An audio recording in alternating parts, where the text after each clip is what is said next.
Ya está. Ya llegó Enrique. Bien. Hola, bienvenidos y bienvenidas todos y todas a un jueves más de Filosofía en el Ágora. Hoy, Enrique acaba de llegar. Hola, Enrique. Hola, hola, ¿qué tal? Buenas tardes. Betsy Soto, que la vez pasada no pudo estar con nosotros, pero por fortuna hoy se encuentra mejor y ya estamos reunidos. Marcelino, muchas gracias una vez más por este jueves. Hoy con el tema educación, panorama actual. Les agradecemos a todos este programa, que es una actividad realizada por el Ágora de la Ciudad a través del Instituto Veracruzano de la Cultura. Y pues bueno, ¿con quién vamos a abrir hoy el tema?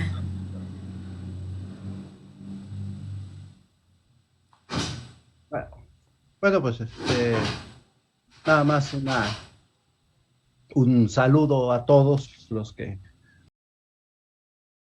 bueno, la entrada al Ágora de la ciudad, al IDEC, por su hospitalidad con el proyecto de Filosofía en el Ágora. Muchas gracias que estén aquí, que nos reciban. Muchas gracias a Betsy y a Enrique. Bueno, Enrique ni tantas gracias porque él ya es de los de acá totalmente, ¿no? ¿No? Entonces el tema de hoy es la educación, panoramas del presente. Y digamos, la educación, ¿no? Y solo como nota al margen, hace un momento antes de iniciar, comentaba con Natalie de el número de reproducciones que a veces tienen los videos del Ágora, y entonces ya quedó de pasarme la lista de en qué lugares se está viendo, pero en lo que toca y en lo que lo tenemos más definido, pues un saludo a toda la gente que fuera de Jalapa y la región aquí de Coatepec y zonas cercanas, ven estos programas en otras ciudades, en otros países, pues mucho gusto porque se comuniquen con nosotros, que nos vean y pues en mi Facebook, supongo que en el de FETSI, en el del Ágora principalmente, pueden mandarnos comentarios posteriores al programa y nosotros también los seguiremos. O sea, si bien el programa está principalmente sostenido por las intervenciones de la gente que está en el vivo, de todos modos, para continuar la conversación, pues están todos invitados a seguir haciendo comentarios si así lo desean, y les aseguro que los revisaremos y los iremos contestando por escrito, y cuando toque la sesión en vivo lo haremos. Bueno, esto para el Ágora no me gusta mucho, pero también me gusta para mantener el orden acostumbrado. Tendremos, si estás de acuerdo, Enrique, o si quieres algún cambio, que empieza Enrique, sigue Betsy y cierro yo, o si quieres un ajuste, Enrique, como quieras. Pues no, como gusten ustedes. Pues no sé, darle la palabra a Betsy que... No, yo preferiría en el ¿Sí? sentido de si empiezas tú o empiezo yo, pero digamos, Ah, por ok, ok. costumbre siempre es no sé, ya está, yo estoy acostumbrado a ir primero a Enrique, ya me pone en frecuencia para tratar el tema. Y así Bueno, ¿qué más o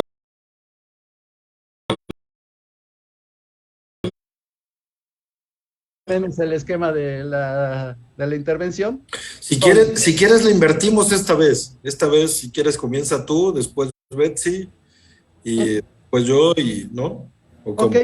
¿Sí? sí, sí, ¿te parece? Va. Perfecto, vamos a invertirlo. Hay Vamos a una invertirlo. forma. Entonces empiezo yo, sigue Betsy. Ok. Entonces, la intervención es aproximadamente 15, 20 minutos, digamos, no estricto, puede ser Para menos. salir de la Este, pantalla. y, y después de que hacemos la intervención, los tres, empezamos a atender las preguntas que aparecen en el Facebook, y, y también, ya que acabemos las tres exposiciones, y a veces hasta sucede antes, alguno de los ponentes, bueno, de los participantes, ya queremos preguntarle algo al que está hablando. Entonces también es posible.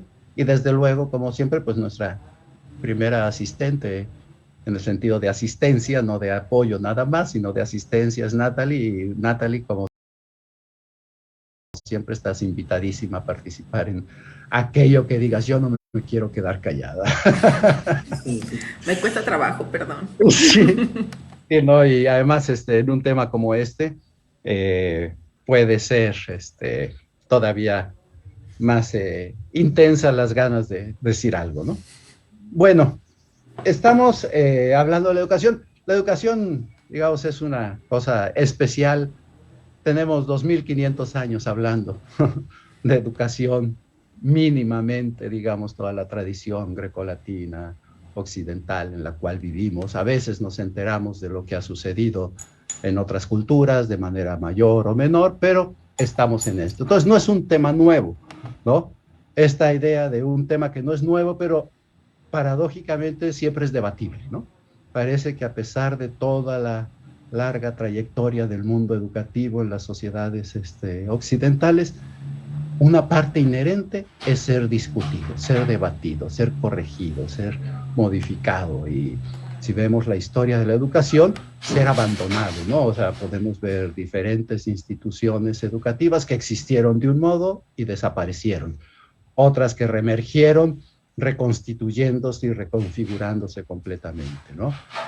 Ya al interior de las propias escuelas tenemos una historia larga de por lo menos modificación de planes y programas de estudio durante mucho tiempo, ¿no? En México, en educación básica, es más que notable, por lo menos desde que yo me acuerdo, en la época de Echeverría, es la primera reforma educativa que recuerdo, y después de esa reforma, creo que cada sexenio ha habido una reforma, lo cual siempre será uno de, como nuestro asunto es el panorama actual, es eso, ¿no? O sea, ¿qué tanto puede funcionar una reforma que dura 6 años? Algunas menos. Y entonces parece que nunca llegamos a un término de poder hacer una evaluación del resultado de una reforma educativa. En algunos otros países dicen, hacemos una reforma y sacamos una cierta evaluación a los 20 años, a los 15 años de hacerla.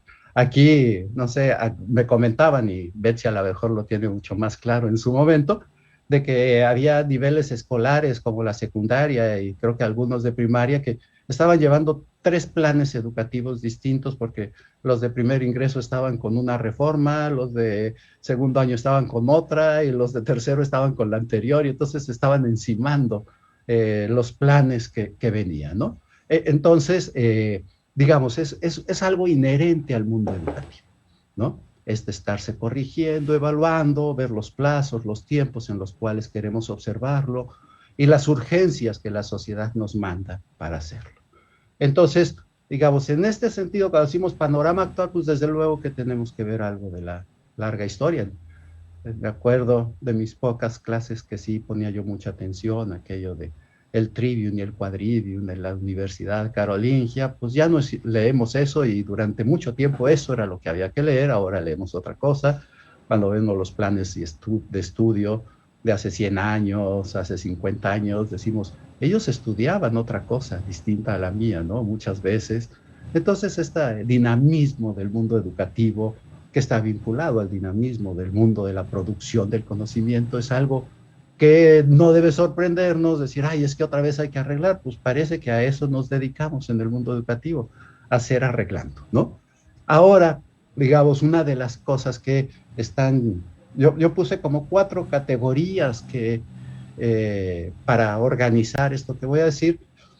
Tenemos el lío casi ineludible de la pandemia, es parte del panorama del presente, ¿no? Toda esta irrupción de la pandemia del SARS-CoV-2 que deriva en la COVID-19, pero también tenemos, y voy a comentar algo al respecto, pero también como otra categoría tenemos la crisis del sistema educativo. Yo digo crisis como puesta en sus posibilidades de continuidad de movimiento, ¿no?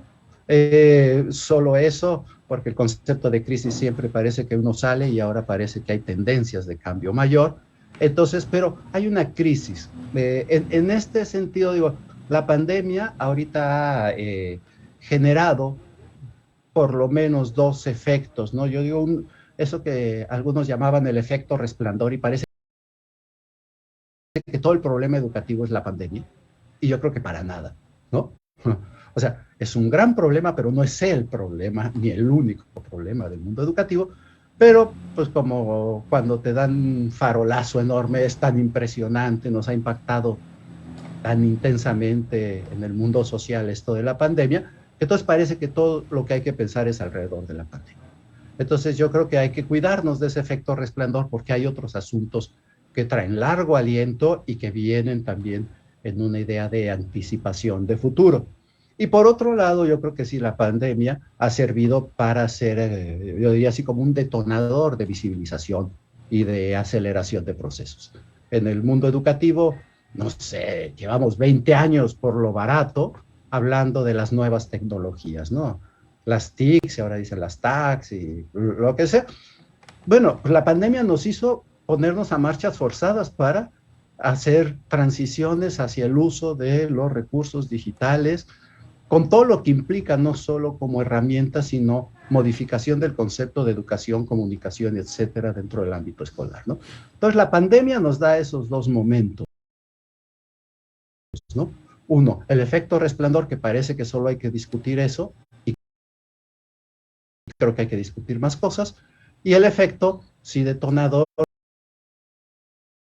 de la aceleración, por lo menos, entre otras cosas, de este asunto de la legitimidad y permanencia de la escuela presencial, poco digitalizada para el presente, ¿no? Tenemos esta crisis, que digo, es una crisis heredada. Creo que cualquiera de nosotros que hemos estado viviendo en el mundo educativo, desde que nos acordamos se está discutiendo la educación, que si tenemos que educar, cómo educar, para qué educar, hacia dónde educar, desde dónde educar, a quién educamos, quiénes somos los educadores, digamos, todas esas preguntas que se hacen en torno están sin una respuesta firme y segura en el entorno educativo desde hace mucho, ¿no? Y ahora con la pandemia, y aunque no la tuviéramos, siguen en discusión. ¿Y por qué siguen en discusión? Digamos, por esta irrupción del mundo digital, no solo en el mundo educativo, sino en el mundo social y laboral en sentido amplio. Y por lo tanto, eso ya nos hacía dudar de cómo estar haciendo las cosas. Y además, esta otra parte, que sería la cuarta categoría que yo quisiera señalar, el futuro laboral, que ya tiene algo de presente laboral, ¿no? Digamos, un poco el presente que ya el futuro que ya nos alcanzó y el futuro que se viene, y el futuro de la producción y distribución del conocimiento. Es decir, toda persona que está dentro de la escuela está estudiando para un mundo que todavía no está, es decir, un mundo de futuro. O sea, si entro ahorita a la licenciatura, por decir algo, voy a ejercer dentro de 4, 5, 7 años, dependiendo de los estudios que lleve. Entonces, la escuela, por principio, lleva una visión de futuro, no solo una visión de presente. O sea, hay que comprender el presente, pero siempre tiene que estar comprometida radicalmente con una visión de futuro. Hay algunos analistas, investigadores que dicen, los alumnos que están ahorita en educación básica van a trabajar en lugares que todavía no se inventan, ¿no? O sea, en puestos de trabajo que todavía no se inventan. Y en el sentido de que van a hacer cosas que no existían, como si alguien hace muchos años fuera a trabajar de fotocopiador y todavía no se inventaba la fotocopiadora. Pero cuando llegó el momento de integrarse al mercado laboral ya tenía que relacionarse con eso, ¿no? Entonces, y así podemos ver estas innovaciones tecnológicas que ha habido, pero que ahora están altamente aceleradas, y entonces tenemos trabajos que ni nos imaginamos que van a suceder en plataformas. Ahora mismo ya conocemos a mucha gente que trabaja en plataforma, que trabaja a distancia, que trabaja en modos digitales, y entonces uno podría decir, ¿la escuela está preparando para eso? ¿O está preparando para el puesto laboral en el que trabajan sus maestros, ¿no? Yo les digo a los alumnos, lo siento mucho, pero si la universidad como institución está en crisis, tenemos que pensar dónde van a trabajar los filósofos. ¿Quién sabe cuántas universidades y cómo estén organizadas cuando ustedes tengan ya que entrar a trabajar? Entonces tenemos que estarnos preparando para eso, no prepararlos para ver, miren, hagan lo que yo hice, ¿no? Hoy en la mañana justo comentaba con unos alumnos, es que a lo mejor yo soy un dinosaurio y todavía no me ha llegado el meteorito, ¿no? Y entonces tengo que tener mucho cuidado de decir, pues yo lo hice así, pero eso lo hice yo y yo estoy a un año de jubilarme, entonces no pueden seguir mi trayectoria que hice hace 30 años, pues, ¿no? Entonces, digo, yo la hice, pero yo tengo que educar para trayectorias que no son mis trayectorias, que van a ser otras, ¿no? Y entonces yo creo que esta idea del futuro laboral y el futuro de la producción del conocimiento, la velocidad con la que circula el conocimiento, en filosofía, no sé, hace 50, 60, 100 años era muy cómodo relativamente que estudiar porque eran pocos autores y muy firmes. Ahora cada vez que entra uno a la red y dice publicaciones filosóficas de 2021, es una barbaridad y tenemos que aprender a seleccionar, a distinguir, a ver, etcétera. ¿Qué de eso hay que estudiar? ¿Cómo nos vamos a comunicar? Ahorita estamos aquí en el Ágora, ¿sí? Y el miércoles que entra puedo estar en un congreso en Perú, digital, ¿no? Organizado en Perú, ¿no? Y entonces, ¿cómo van a ser incluso nuestras movilidades, ¿no? Ya está uno muy acostumbrado a, voy a salir a un congreso y ahora los congresos están en lo digital. Entonces, digamos, todo eso está en el panorama actual de la educación, aunque parezca paradójico, pues, ¿no? O sea, la educación tiene este enorme reto de comprender su presente con miras al futuro, ¿no? Con este sentido de apertura a lo que se viene y saber que sí tenemos que discutir que si los niños y los jóvenes van a llevar tapabocas, qué vamos a hacer con los antivacunas que quieran ir a clase, qué queremos hacer nosotros, eso vamos a tenerlo que resolver, no hay ninguna duda. Pero aunque resolvamos toda esta operatividad post-pandemia que llevará muchas cosas de improvisación, experimentación, prueba y error, con el grado de riesgo de vida y enfermedad que todo eso conlleva, pero además vamos a tenernos que enfrentar también con la idea, ¿y para qué estoy preparando? ¿Es esta escuela así funcional todavía? O sea, yo he oído a algunos maestros, en general no estoy hablando de la facultad, desde luego, pero algunos maestros que están esperando que acabe la pandemia para regresar a su clase de pizarrón, ¿no? Dices, lo que decía un poco hace rato en la plática previa, Natalie, ¿no? Pues el mundo parece que va a ser híbrido. Entonces, no, maestro, el que abran las escuelas no significa que puedas regresar con toda tranquilidad a tu clase prepandémica, ¿no?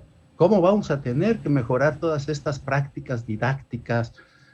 ¿Cómo vamos a seleccionar saberes? ¿Cómo vamos a combinar, interactuar con los alumnos? Yo creo que ese es uno de los retos que la pandemia ha puesto en la visibilización, pero que ya nos venían advirtiendo desde hace mucho, pues, ¿no? O sea, desde hace mucho se está pensando en qué hacer con el sistema educativo, que incluso existía esta expresión, ¿no? Que teníamos escuelas del siglo XIX con maestros del siglo XX y alumnos del siglo XXI. Pues, eso no se dijo en la pandemia, se dijo 5 o 10 años antes de la pandemia o más. Bueno, pues eso sigue ahí puesto en el panorama del presente. Entonces, es decir, hablar de los problemas de la educación no es hablar de la pandemia, que es parte de los problemas de la educación emergentes, urgentes, necesarios de atender de manera radical, pero estar viendo esto, ¿no? Estar abiertos los profesores a este asunto del futuro laboral posible para el que estamos preparando y estar preparados para cómo vamos a producir y divulgar saberes, ¿no? Eso significan retos como esta capacitación y transición general de los perfiles docentes. O sea, es muy interesante, o sea, los maestros, o sea, no sé si son como yo, que tienen 20, 30 años dando clases, cómo está su apertura y disposición a actualizarse debidamente respecto a lo que se viene, ¿no? O sea, tenemos maestros no solo por edad y por antigüedad, sino por costumbre, que pueden estarse como resistiendo mucho a esta transición. Entonces, ¿qué va a hacer el sistema para capacitarlos y eventualmente prepararse para las transiciones, ¿no? Por otro lado, ¿a quiénes tenemos de alumnos? Hay veces que escuchamos a los maestros quejarse de alumnos y uno oye la queja y una buena parte de la queja es que no se parecen a los alumnos que yo me imaginaba que debería de tener, pero no empiezan a ver las otras virtudes de los alumnos con habilidades digitales, de búsqueda de información, etcétera. Y entonces dices, ¿cómo tenemos que reinventar nuestra comprensión del estudiante para ese estudiante que está llegando, ¿no? Ahorita una buena parte de las quejas son porque no se parecen a los alumnos ideales de hace 20 o 30 años. Ahora tenemos que pensar qué clase de perfil tiene un estudiante que vive en esta sociedad en la cual estamos, ¿no? Tenemos que revisar, y eso también es una cosa fundamental, este mundo de hipergestión. Yo creo que la administración, cuando descubrió las computadoras, decidió que quería verlo todo y de repente empezó a generar una hipertrofia de gestión que empieza a entorpecer profundamente el trabajo. La gestión debe de modernizarse. Yo digo que tiende a ser muy rígida, aunque se crean plásticos. Y por otro lado, ¿no? Tenemos, no sé, en todos los niveles, comprender que trabajamos para el mismo sistema. Yo pienso en la universidad, cómo deberíamos de hacer a veces alguna reunión entre administrativos y académicos para conocernos y entendernos, porque los administrativos no piensan muy bien de los académicos y los académicos tampoco de los administrativos, y cada quien cree que está haciendo un trabajo muy serio, pero no nos lo comunicamos y no lo entendemos, ¿no? Y con esta hipertrofia de la gestión yo creo que nos puede ayudar muchísimo, pero tiene que volverse más sensata y eficaz, ¿no? Yo a veces digo, no, yo adoro a los administrativos, cobro mi quincena sin ninguna falla durante 30 años y tengo mis viáticos para salir y tengo las listas de alumnos, hacen miles de cosas por las que yo puedo llegar y dar mi clase. Entonces hay que hacer un fuerte reconocimiento al trabajo que hacen para que yo pueda trabajar, pero ellos también deben de comprender que en realidad están trabajando de ese modo adjetivo para la función sustantiva, que es la enseñanza y la investigación. Entonces yo creo que esos son de los retos que las instituciones tienen que afrontar en esta época de la hipertrofia de gestión. Tenemos que ver incluso cómo motivar y entender el asunto de la formación en esta época en que empieza a haber una fricción entre meritocracia y credencialización. Es decir, hay muchos trabajos fuera de las instituciones académicas en donde ya no les está importando la cantidad de títulos y credenciales que llevas, sino tu trayectoria profesional y formativa con o sin los grandes papeles de los grandes grados, ¿no? Entonces, ver esta transición en qué te protege el grado y qué puertas te abre y qué otras uno tiene que atender, ¿no? Y por otro lado, pensar así bueno, yo lo veo pues, ¿no? Con mucho optimismo y reconocimiento, pensando en que justo esto de la pandemia nos ha mostrado una cuestión altamente virtuosa: la enorme plasticidad de los docentes y de los estudiantes, ¿no?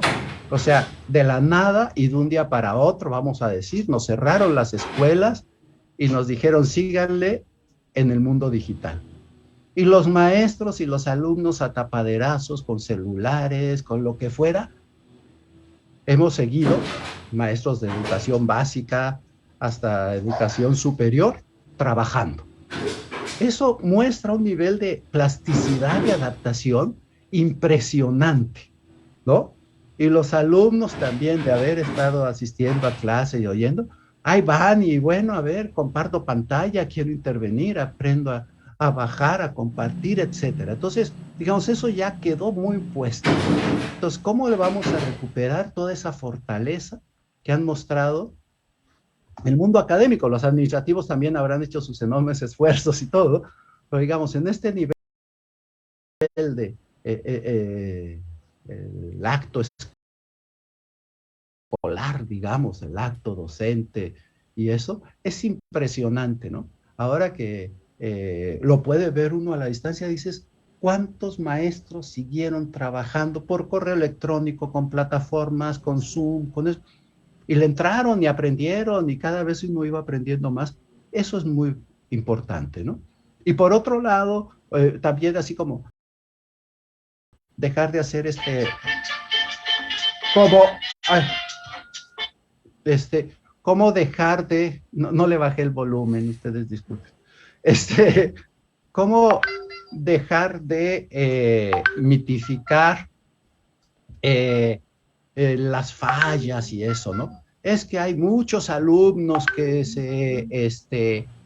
que abandonaron, ya había muchos que abandonaron, necesitamos hacer estudios comparativos para ver realmente qué pasaron. Los alumnos que no hablaban en clase no hablan en la plataforma, entonces ¿cómo los vamos a hacer hablar? O sea, es decir, todos los problemas de plataforma no surgieron en la plataforma, muchos los traíamos de atrás y le estamos echando la culpa a la plataforma, ¿no? Entonces ir volviéndonos más sensatos en los análisis para tener las posibilidades de avanzar. Y bueno, le paro aquí porque creo que es solo para abrir las ideas de lo comentable. Muchas gracias. Betsy. Bien, pues gracias, Marcelino. Buenas tardes a todos. Justamente sobre esto que estabas comentando, yo hoy quise como revisar un texto antes de entrar como en tema, y precisamente pues en alusión a pues una experiencia educativa que tuvimos juntos cuando fuiste mi profesor, Marce, y revisé una conferencia de Gadamer, de la educación es educarse, y como un ejercicio como para ver, ¿no? ¿Qué podría, ¿no? De esas ideas filosóficas, como traerlas al presente y poder como organizar algunas ideas. Y la verdad es que volvió a surgir en mí esta inquietud de hablar de la importancia del diálogo, ¿no? Creo que se ha dicho mucho siempre acerca de la educación desde la filosofía en cuanto a la posibilidad, ¿no? De este vínculo, de este encuentro que hay, ¿no? Entre el maestro y sus alumnos, y justamente cómo en ese diálogo, en esa conversación, pues se van construyendo saberes.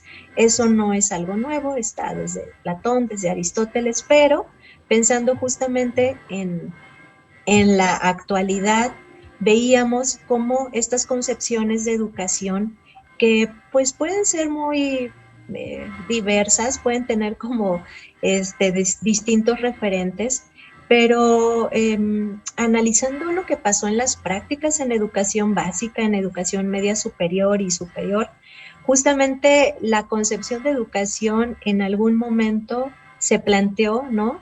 Como una especie de brindar instructivos, encargar tareas y dejar justamente que el sujeto fuera pues desarrollando, ¿no? Con el mínimo apoyo, o con varias indicaciones, con materiales, etcétera, pues las actividades que había que hacer, ¿no? Como que se entendió que educación era, ¿no? Que la construcción de saberes no tenía nada que ver con esta posibilidad de hablar, de construir en colectivo, ¿no? Realmente los docentes, ¿no? Que transitaron hacia las plataformas, algunos lo que hacían era pues solo hacer como actividades en el Google Classroom, dejar como materiales, tener como algunas asesorías con chicos, estoy hablando desde niños muy pequeños, hasta incluso cuestiones que pudimos ver y recuperar como experiencia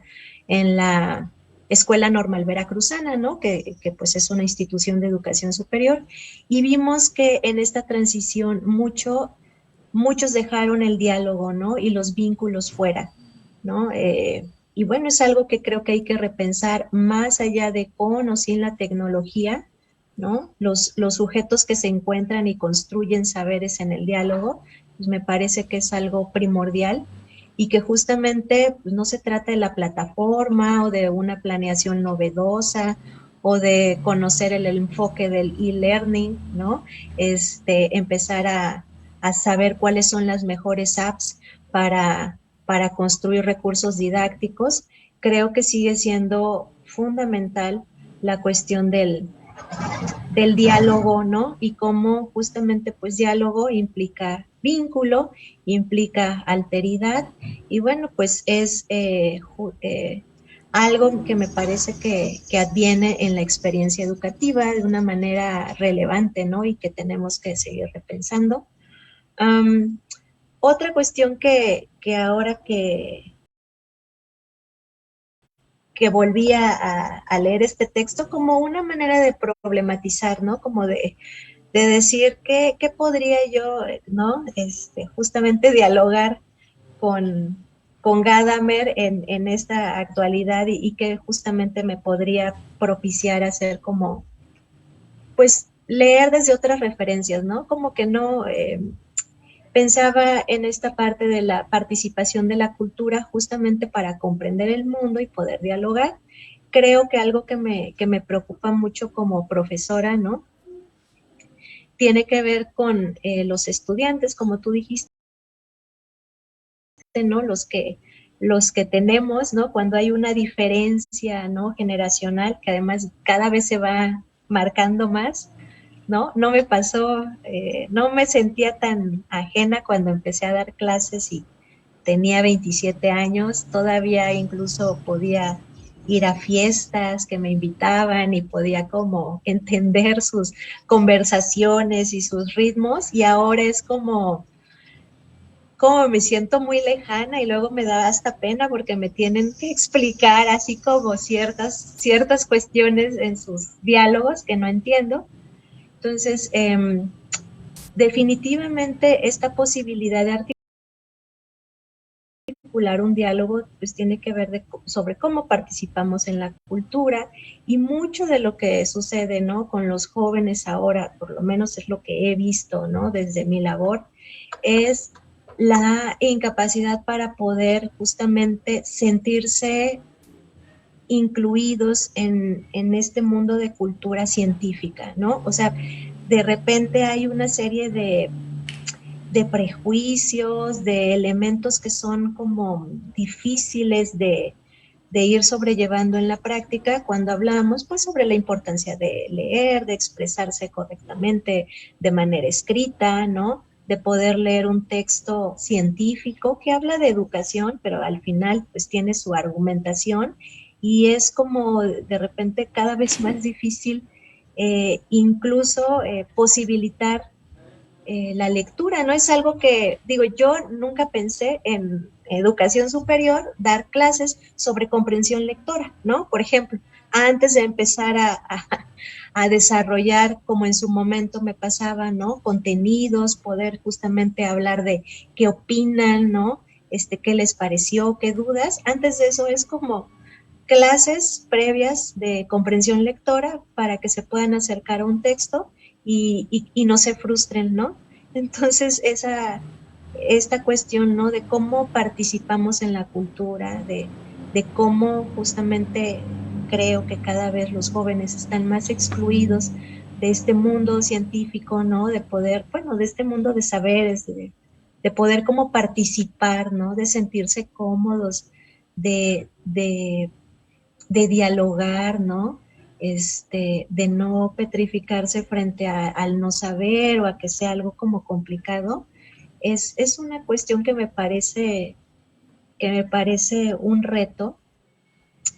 Y bueno, la otra cuestión que tiene que ver también con la relación pedagógica, pensaba yo cómo somos transformados por esta experiencia, ¿no? Los que participamos en esto, uno cuando termina de dar clases y todo lo que compartes con un grupo, ¿no?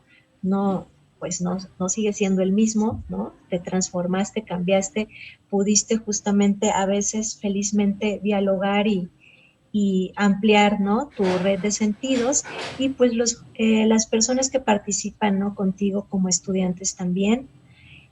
Esto me parece súper importante, sobre todo porque hablar de relación pedagógica cuando estamos migrando a sistemas híbridos, cuando estamos hablando justamente de qué condiciones institucionales tenemos para llevar a cabo nuestra labor, vemos que cada vez hay menos, bueno, no sé si había, antes era un mejor tiempo, digo, no lo sé, pero creo que ahora hay otras condiciones que limitan un poquito más, ¿no? Honestamente, creo que el poder llevar a cabo una relación pedagógica plena, que es como de confianza, no simular, ¿saben? O sea, justamente esta parte de por ejemplo, dar una clase, ¿no? Y utilizar la plataforma Zoom y de repente estar hablando y todo el mundo con cámaras apagadas y que no hay participación. O sea, creo que más allá de eso, que es como anecdótico, pero que si pensamos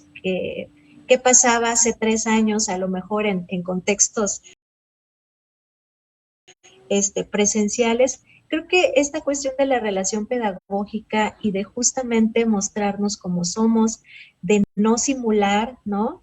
De, sí, profe, le entendí perfecto, ay, qué bien tu clase, ay, me encanta, o todo quedó perfecto. O sea, como esta posibilidad de realmente dialogar, ¿no? De saber cómo vamos, cómo va sintiendo la experiencia, qué ajustes como maestro yo puedo hacer, ¿no? Como para acercarme más a ti, para entender estas cuestiones,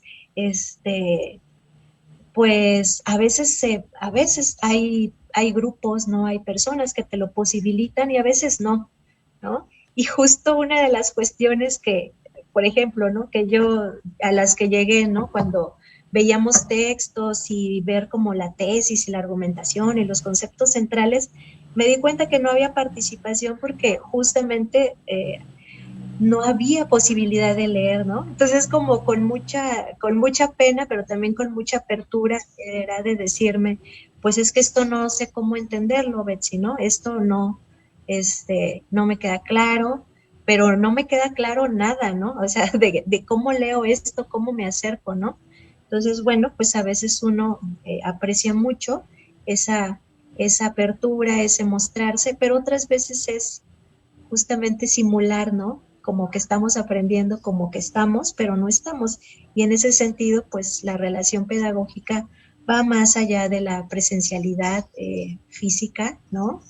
Va más allá de esa idea de corporeidad, porque se puede estar en medios virtuales de muchas maneras, ¿no? Entonces, pues hasta ahí yo dejaría mi asociación libre. Gracias. Muchas gracias, Betsy. Ahí ya tenemos algunos asuntos para la segunda parte de empezar a comentar miradas al respecto, pero muchas gracias. Y sí, pues que me atrapas, ¿no? Entre la espada y la pared. Tengo que defender el diálogo por sobre todo. Pero hay muchas cosas. Pero adelante, Enrique. Gracias, gracias Marcelino, gracias a Betsy por su participación. Y pues, bueno, vamos a retomar algunas ideas. Siempre el que va al último, ya me acordé por qué no me gustaba, porque se tocan muchas cosas que uno piensa tocar, ¿no? Entonces tiene que hacer malabares. Pero bueno, voy a intentar. Creo que también quedan en el aire algunas ideas interesantes por comentar. Y bueno, yo de entrada diría que normalmente cuando uno estudia la cultura occidental a la cual pertenecemos y la cual nos educó, ¿no? Y la cual contiene las tradiciones en las cuales nos educamos, uno busca en los libros de historia y uno siempre se encuentra con las figuras de Homero y Hesíodo. Y uno comienza a leer de qué va con Homero y Hesíodo y resulta que lo primero que te dicen es que ellos crearon los textos que educaron Grecia, ¿no? Y que a su vez Grecia educa a Occidente, ¿no? Y entonces, pues uno ve la mitología, una serie de relatos, y uno de entrada dice, bueno, pues es que yo no conozco la educación así, ¿no? Para mí la educación es, a mí me metieron en una escuela, me matricularon, tenía varios profesores, yo me cambiaba de aula, y nada que ver con esos cantos bonitos en hexámetros, con los rapsodas, ¿no? Tratándome de inculcar valores y formas actitudinales, ¿no? ¿Por qué comento esto? Porque creo que vale la pena hacer una distinción como parte de la educación del siglo XXI, ¿no? Creo que existen dos tipos de educación, una formal y otra informal. Yo coincido con lo que los compañeros han hablado de la educación de carácter formal, institucional. Coincido, creo que Marcelino apunta muy bien cuando dice que ese tipo de educación es teledirigida, es decir, es a largo plazo, uno planea, justamente por eso el alumno lleva un plan de estudios, ¿no? Entonces es a futuro, es una mirada a futuro. No obstante, creo que la educación que no es formal, que no es institucional y que pertenece a la familia, es diferente al respecto. Creo que tiene la educación, cuando es en ese caso y en ese ámbito, creo que es al momento. Uno va modelando a los hijos, uno nos modelamos a nosotros mismos en la familia para actos presentes, ¿no? Bueno, sabemos que a cada ámbito le corresponde ciertos rasgos de la educación, ¿no? Hoy en día esos rasgos me parece que son más difíciles de distinguir. ¿A quién le toca educar en sexualidad? ¿A la escuela, a la educación formal o a los padres? ¿A quién le toca educar en el nuevo tipo de familias que tenemos las sociedades? ¿A la escuela o a los padres? ¿A quién le toca educar en los nuevos tipos de géneros y de preferencias sexuales que enfrentamos? ¿A los padres o a la escuela? Entonces, creo que estamos en un momento complicado, ¿no? Creo que se ocupó la palabra crisis educativa. Coincido, porque es una desestabilidad, ¿no? Es decir, al cambiar la sociedad, al desestabilizarse valores vigentes y comenzar valores entrantes o nuevos, pues obviamente hay un periodo de desestabilidad. Y creo que estamos justamente en esa transición, en esa crisis. Ahora bien, también mencionaba la cuestión de Homero, porque me parece la actividad fundamental del ser humano, ¿no? Es decir, creo que el ser humano no hubiera sobrevivido como especie sin esta actividad.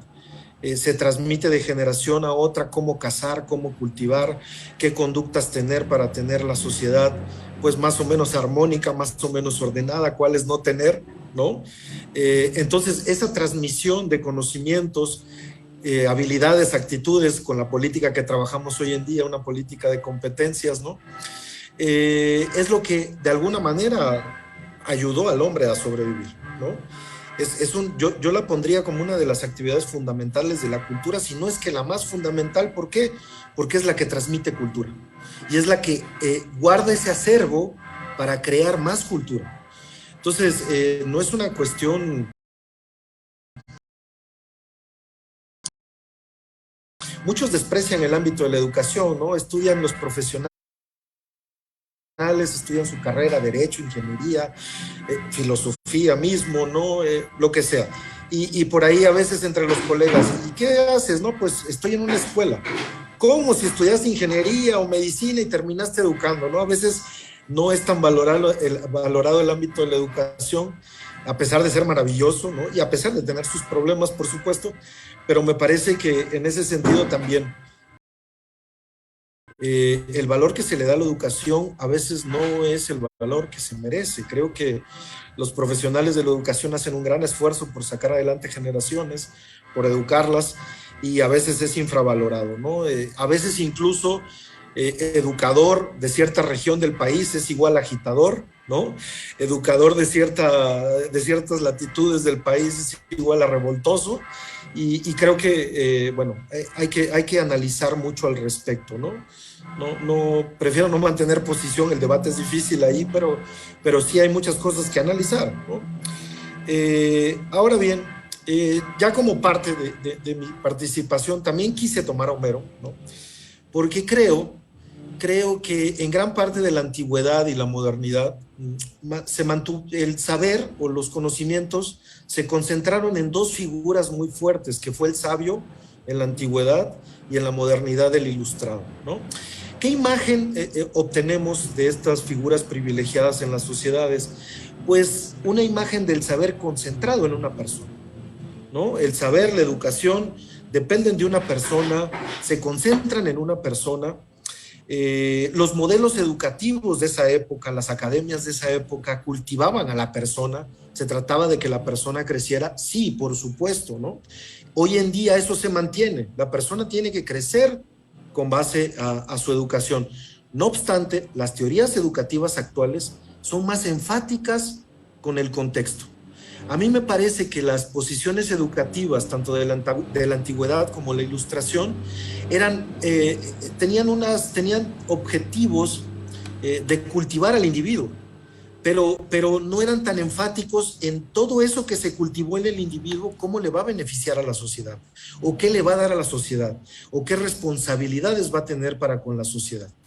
Hoy en día, bajo teorías educativas como la educación significativa, el aprendizaje significativo, el aprendizaje profundo, ¿no?, que está muy en boga hoy en día, pues lo que resalta, y a mí me gusta verlo de esta manera, no sé si estoy en lo correcto o equivocado, pero la manera en que yo lo veo es que estas nuevas teorías educativas diluyen aprendizaje con contexto. Es decir, aprender significa aplicar.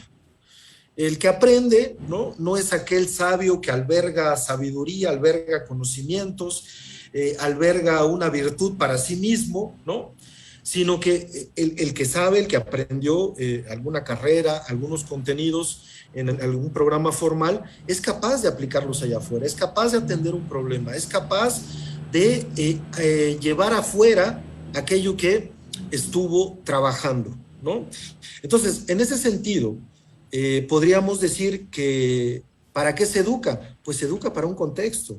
Se educa para habitar el mundo, por supuesto, pero no habitamos el mundo solos en una esfera, la habitamos en un contexto. Entonces tenemos que ver cuáles son las cualidades de ese contexto para nosotros formadores saber cómo educar o qué contenidos impartir o cómo enfocar los contenidos al educar, ¿no?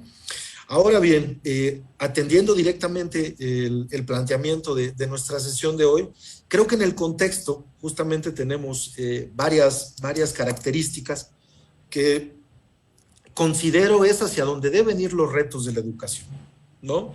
Entonces, por ahí voy a ir nombrando algunas, no jerárquicamente, creo que todas tienen su rango de importancia y haré algunos comentarios al respecto de unas de estas características del contexto, ¿no?, del objetivo de la educación, porque educamos para que la persona salga al contexto a desarrollarse, a apoyar a la sociedad, etcétera, etcétera. Entonces, bueno, ¿qué características hay en el contexto hoy en día? Ya tocaron algunas, no obstante me gustaría remarcarlas. El manejo de información. Los individuos hoy en día tienen que manejar una cantidad bárbara de información. Entonces, una de las cuestiones que yo creo que tiene como reto la educación hoy en día es enseñar a discriminar la información, a seleccionarla, a ordenarla, ¿sí? Información hoy en día encontramos hasta de sobra, hasta falsa, ¿no? Tenemos fake news, ¿no?, hoy en día, ¿no? Tenemos información verdadera y la falsa que no podría ser pasada como información bajo algunas definiciones, no obstante tenemos discurso ahí, ¿no? Entonces, ¿cómo discriminar? Creo que es una de las tareas fuertes. Otra de las tareas fuertes es la aplicación. Hoy en día los saberes son muy enfáticos en cómo se van a realizar allá afuera. ¿Para qué te va a servir ese contenido allá afuera?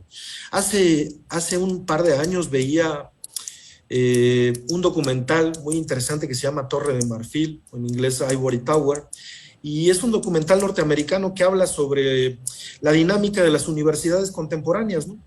Y hace una serie de entrevistas y hace una serie de estudios respecto de cómo funcionan, y algo curioso era que los padres y los propios profesionistas consideraban ya la universidad como una mala inversión. ¿Por qué? Porque estudiaban durante 4 años, pagaban traslado, pagaban casa, pagaban alimentos. ¿Para qué? Para que al salir su campo laboral les demandara algo, una función que podían haber aprendido en 3 meses, quizá en una carrera técnica o quizá con algún curso de profesionalización, ¿no? Entonces, bueno, ¿a qué voy con este ejemplo? Que el mundo laboral también está cambiando. Se demandan nuevas competencias laborales. Y creo que las universidades a veces, no estoy haciendo crítica a ninguna universidad en específico, pero las universidades a veces se quedan con ese contenido romántico de la formación humanista, ¿no? Y pocas veces apuntalan justamente estos sesgos laborales, ¿no?, que son importantísimos porque el espíritu de una licenciatura, el espíritu de un programa educativo es justamente, en el caso de las licenciaturas, formar para atender un asunto laboral. Sí, por ahí en una de esas eres genio de tu área del saber y te dedicas a cultivar el área del saber y haces grandes hallazgos, pero la mayoría de los mortales salimos a un campo laboral a tratar de ganarse el pan, ¿no? ¿Cómo? Con las herramientas que aprendimos. Entonces, bueno, creo que ahí el compromiso es fuerte y cada vez las universidades me parece que entran en esta dinámica de enseñar saberes que no necesariamente están acordes con su campo laboral. Siguiente rasgo, hoy en día la educación es un asunto social, mientras que en el pasado creo que era más asunto del yo, ¿no? De cómo cultivar el yo y sus facultades y cómo volver virtuoso al individuo, cuando hoy en día el asunto social es que de lo que se enseña ahí va a tener responsabilidad y salida aquí en las necesidades sociales. ¿Qué va a salir a atender ese profesionista? ¿Qué tiene que salir a representar el infante cuando sale de una educación básica? ¿Cómo debe estar formado para salir a vivir esta sociedad actual? ¿Sí? Por ahí, otra de las cuestiones es, creo que ya lo había tocado hace un momento, pero no de esta forma. Creo que hoy en día somos sociedades más sensibles a las cuestiones de género, a las cuestiones de grupos minoritarios, a las cuestiones de grupos que han resultado afectados por cómo ha devenido la cultura, ¿no? Entonces también tenemos que formar en valores para convivir con esos valores nacientes, con esos nuevos grupos, con esas nuevas sociedades que son más sensibles a estos aspectos, a estos asuntos, ¿sí?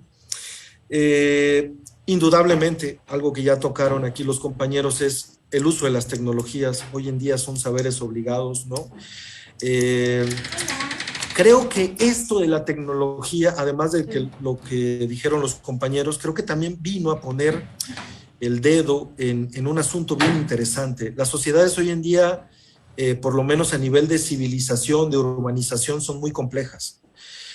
Trasladarnos demanda mucho tiempo, trasladarnos a otra ciudad gastamos muchos recursos, ¿no?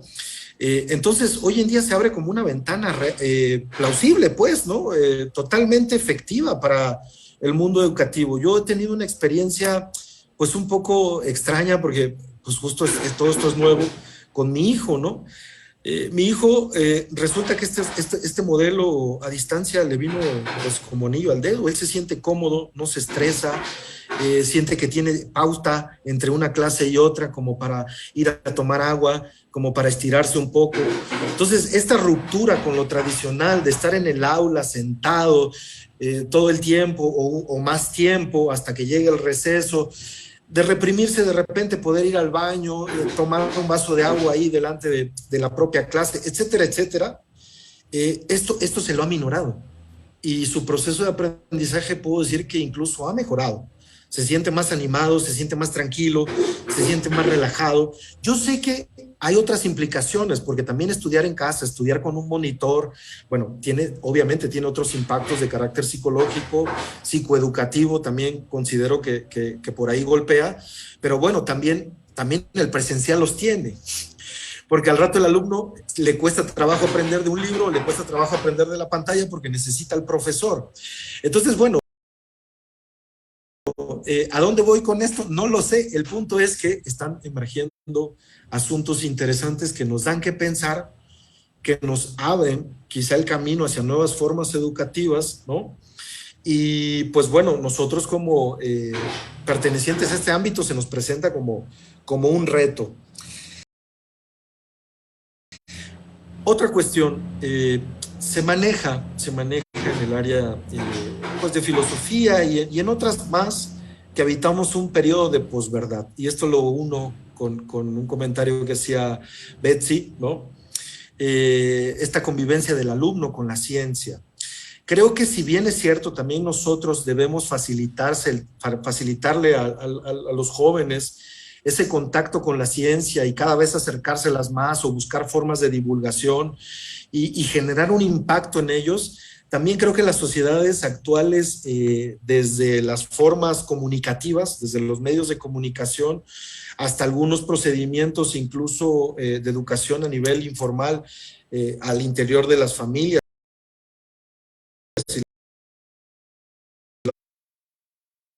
las sociedades, cada vez valoran menos la verdad científica.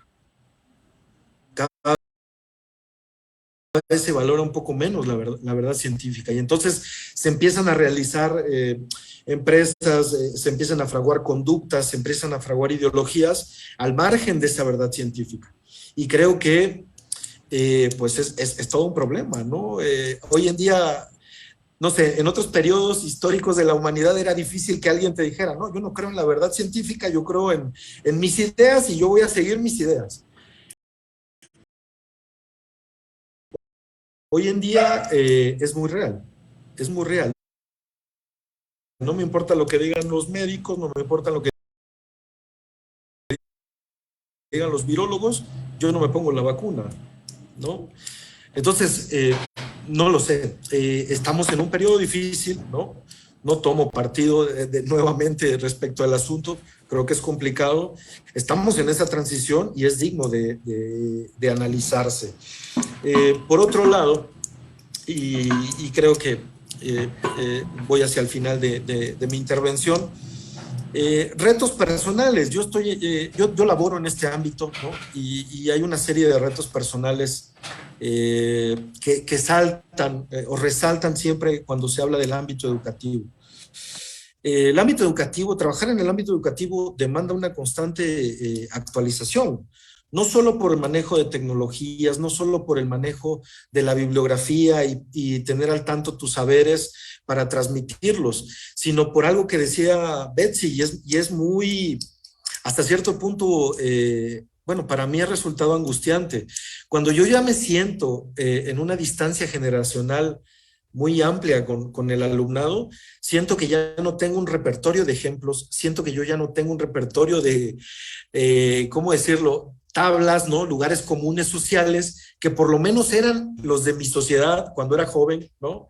Y yo recurría frecuentemente a ellos justamente para desarrollar los saberes. Eso nos demanda una constante actualización de en dónde están los jóvenes, dónde están los niños, dónde están nuestros alumnos, qué mundo viven, ¿no? Porque si no, la comunicación con ellos es difícil. Entonces, coincido totalmente con Betsy, uno se tiene que esforzar por cerrar esa brecha para tratar de tener una comunicación un poco más efectiva con los alumnos, porque uno usa ejemplos de nuestra época cuando el alumno ya anda en otro mundo y pues no sabe de qué aparato estás hablando en una distancia temporal de 15 años, ¿no? O sea, ya estas generaciones no saben qué es el Walkman, cuando hace 20 años nosotros usábamos Walkman sin ningún problema, ¿no?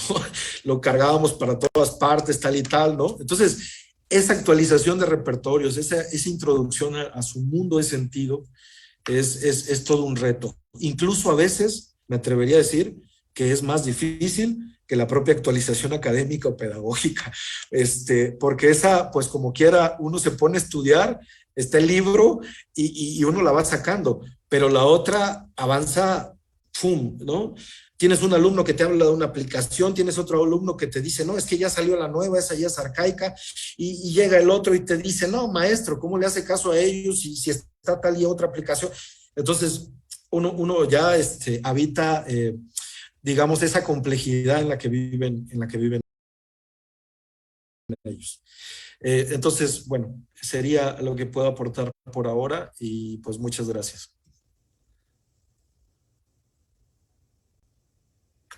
Muchas gracias, Enrique. No sé, Natalie, ¿quieres comentarnos algo o sobre la marcha o algo así? Pues todos han dicho cosas súper interesantes y con todos coincido y difiero.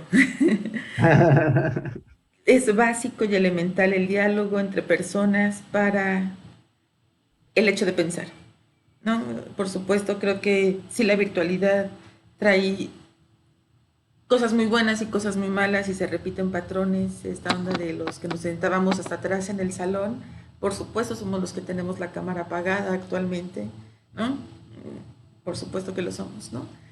Y pues sí, el diálogo es básico y si es entre, o sea, en físico, creo que ese es un parámetro muy importante para la educación, ¿no? En la virtualidad, Pues tengo experiencias en cuanto a formación audiovisual con niños justamente, ¿no? Donde llegan los niños y ellos mismos te plantean las plataformas, donde cómo le hacen, en dónde pudieron hacer su stop motion más fácil, en dónde pueden hacer edición, es decir, traen un bagaje muchísimo más amplio y nos ganan en cuanto a velocidad, lo que decía Enrique, la velocidad de la tecnología y de cómo la están adquiriendo nuevas generaciones va a otra velocidad diferente a la de nosotros, ¿no? Y, y sí creo totalmente que la formación audiovisual nos hace ver justo lo que mencionaba Enrique, diferir entre lo que nos quieren vender como un producto, como una idea, a una idea o un saber, ¿no? Creo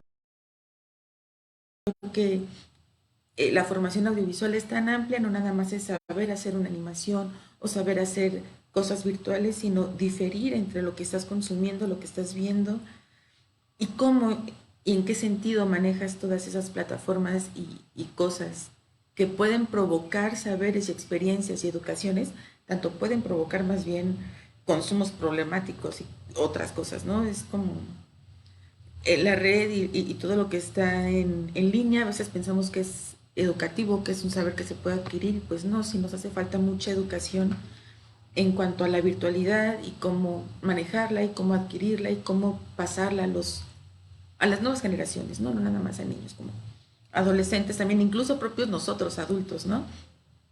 Esta clase donde los niños le explicaban a los talleristas cómo ocupar aplicaciones para hacer animación, es la prueba de que, bueno, se adquieren de otras formas y en diferentes canales.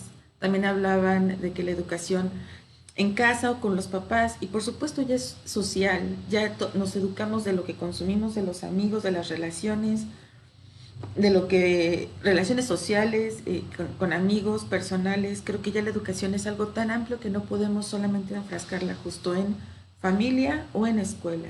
Creo que ya abarca muchos otros ámbitos donde desde muy pequeños nos estamos educando y hasta la vida adulta creo que también son estos procesos y pues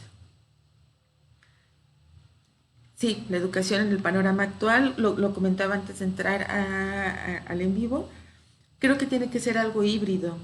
Todos tenemos habilidades y aptitudes diferentes, tanto en la virtualidad como en lo físico, que al abrir lo a híbrido nos da la posibilidad a todos de desarrollar diferentes habilidades o adquirirlas o una forma diferente de adquirir los conocimientos, ¿no? Algunos podemos ser como muy escritos y de memorizar y de repetir y de leer 3 veces. Nosotros con una actividad didáctica entendemos el punto. Creo que justo esto abre el panorama a que todos los que tenemos habilidades diferentes a las tradicionales podamos como, empatar con la educación y tal vez esta brecha que mencionaban de lo científico, o sea, ese rezago que hay entre algunos alumnos a lo científico, tal vez se pueda acortar, pues que en estas nuevas modalidades o formatos de darle información o de adquirirla, ¿no? Y pues no sé, por ahí. Va. Sí, yo creo gracias, Natalie. Sí, este es digamos, en los puntos yo, digamos, ya es de... Natalie, ¿podrías apagar tu micrófono en lo que no estás interviniendo? Porque se oyen unos ruiditos. Eso de estar en los lugares compartidos genera variantes. Bueno, para atender al en vivo, en principio ahorita hago otros comentarios, pero Hugo Iván nos pregunta, buena tarde, ¿qué opinan del regreso a clases presenciales? Yo digamos, vamos a decir, estoy de acuerdo, hay que regresar. El punto es cómo regresar. ¿Qué es lo que vamos a hacer al regresar? En este sentido, un poco recuperando lo que decía Natalie, regresar en la lógica de lo híbrido, ¿no? Entonces, ¿qué es lo que voy a hacer en lo presencial? Creo que lo que no puedo imaginarme es regresar a lo presencial, a hacer lo que hacía antes, sino con esta combinación de lo que he avanzado didácticamente, pedagógicamente, con lo híbrido, ¿no? Entonces, sí, yo estoy de acuerdo en regresar en el sentido de esta interacción que puede haber en lo presencial, distinta a lo virtual, pero es estar pensando claramente a qué me voy a regresar a lo presencial. Y yo creo que una clave central sería, no voy a regresar como si la pandemia no hubiera existido, ¿no? Es decir, si no se hubiera dado este año y medio. Ahora, ¿cómo regresar? También está toda esta dimensión de las medidas sanitarias y de cuidado, y al mismo tiempo, no, ver las estadísticas, ¿no? O sea, de los rangos de riesgo, de posibilidades, etcétera. Yo, el otro día veía una estadística y era así como el punto 0,37 de casos de fallecimiento. Dices, si leo el número de accidentes automovilísticos, puede ser mayor el número de riesgo. Las escuelas son un lugar eterno de contagios. Entonces, decir, sí, hay un riesgo con esto del COVID especialmente, pero también ver los rangos de riesgo, dices, de repente hacia esto del COVID dicen el 100% de seguridad. Hombre, yo nunca me he movido con el 100% de seguridad. O sea, me puedo tropezar y romper la cabeza, puede chocar el camión, puede salirme un asaltante. O sea, siempre nos movemos en el riesgo. Entonces, estar reconociendo bien los índices de riesgo, los índices de protección, las medidas complementarias de auxilio, de apoyo, de atención a quienes puedan estar contagiados, el grupo de riesgo y cuidar a los que son de máximo grupo de riesgo. Entonces, creo que es complejo, pero decir, o sea, solo regresamos cuando haya 100% de seguridad, nunca se va a cumplir, ¿no? Entonces, digamos, tenemos que poner criterios sensatos y eficaces de regreso a clases. Entonces, en el término de salud, digo, reconocer, pues ya lo dice Ulrich Beck y otros sociólogos desde hace mucho, ¿no? Desde los años 90 del siglo pasado, vivimos en la sociedad del riesgo, ¿no? O sea, ya es una sociedad del riesgo, hay riesgos. Entonces es ver estadísticamente cómo me muevo en riesgos y saberlo atender. Y por otro lado, pedagógicamente decir, tendríamos que tener muy presente la idea de el regreso a clases no es regresar a lo de antes de la pandemia, sino regresar con la experiencia adquirida en este año y fracción de pandemia, ¿no? O sea, por ahí estaría yo pensando, Hugo, la idea, no sé este, si alguno de ustedes, Enrique. Sí, continuando tu idea, Marcelino, solo hacer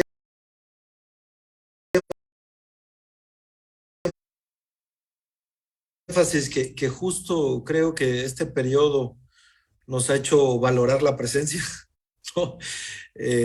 Justamente ahorita Natalie comentaba que ella está convencida que la presencia tiene un papel fuerte, es cierto, ¿no?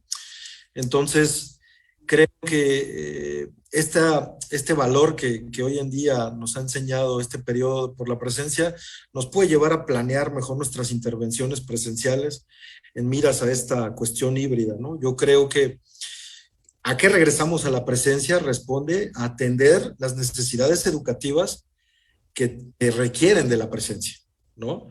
No todas las necesidades educativas requieren de la presencia y yo sí coincido en que podemos mantener un modelo híbrido.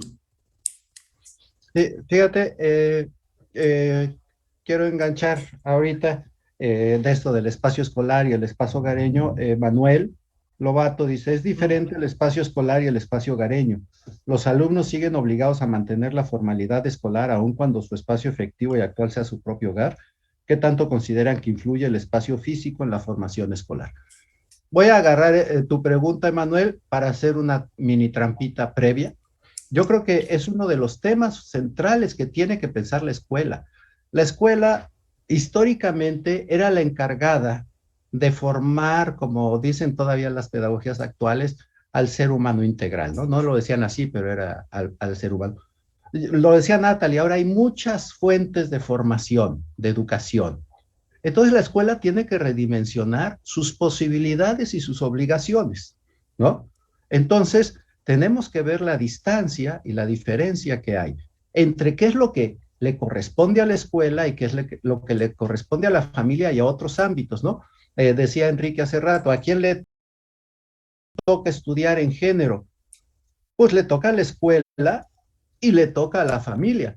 Solo que la escuela te enseña cuáles son las reglas de convivencia democrática respecto a las políticas de género, ¿no? Y te puede recomendar en el espacio público, entonces aprende a ser un mejor ciudadano. Eso puede filtrar muchas cosas hasta tu nivel privado y personal, pero tu nivel privado y personal va a estar cruzado por todas estas fuentes de formación, pero la escuela es un lugar donde sí puede muy explícitamente formar ciudadanía, formar este modo de estar en el espacio público, ¿no? Entonces, es cómo lo enfocamos y cuál es el alcance, que ya no es el alcance de la vieja escuela, donde efectivamente los padres llegaban y decían, ahí le dejo al hijo y usted arréglelo. Pues sí, porque el padre mismo reconocía que no tenía condiciones para formarlo, ¿no? Y te daban permiso de jalarle la oreja y todo, porque sabían que en la escuela te formaban como persona, no solo como ciudadano. Ahora hay una parte de la escuela que puede aportar elementos para tu formación personal, pero tiene muchísimo que aportar para tu formación de espacio público, porque la formación personal ahora tiene muchas fuentes que se interactúan para hacerlo, ¿no? Y en ese sentido, Emanuel, o sea, nada más para hacer esta advertencia, supongo que tú lo dices y sucede, ¿no? Hay escuelas que les dicen a los niños que estén en pantalla con el uniforme de la escuela, ¿no? Y hay algunos dicen, es una exageración, estoy acá, ¿para qué? Y otros dicen, pues por lo menos les dan ciertas prácticas de comportamientos más de espacio público que les pueden servir. Ahí yo creo que el asunto es flexible y ajustable y se vale, ¿no? O sea, yo creo que sí hay veces que, o sea, yo los alumnos me pasó hace la primer semestre de la pandemia, ¿no? Que, pues como se supone, además como en filosofía suspendimos clases antes por el asunto de la remodelación de humanidades, entonces habíamos dicho, vamos a mandar unas actividades por correo o por plataforma porque vamos a regresar. Y de repente vimos que el asunto no iba por ahí y entonces empezamos a tener las sesiones virtuales y había alumnos que me decían, me da mucho gusto ya tener sesión virtual porque sí me hace falta la interacción con el profesor. Entonces, el espacio escolar es parte de la formación como persona y como ciudadano y como profesional, ¿no? Entonces, no es que traslades las mismas prácticas del hogar a la escuela y de la escuela al hogar, pero, así como decía Enrique en el ejemplo de su hijo, pues, de la escuela se vuelve flexible de que el alumno, como está en su casa, pueda levantarse al baño, pueda levantarse acá y allá, ¿no? Y la escuela, pues, puede ser un poco más restrictiva en algunas cosas por la misma movilidad, ¿no? Pero entonces esta flexibilidad, pero sí reconocer que los dos espacios ayudan a enriquecer la formación de las personas, ¿no? Entonces, yo creo que de eso se trata, ¿no? De que sí se necesitan las dos cosas. Y ahorita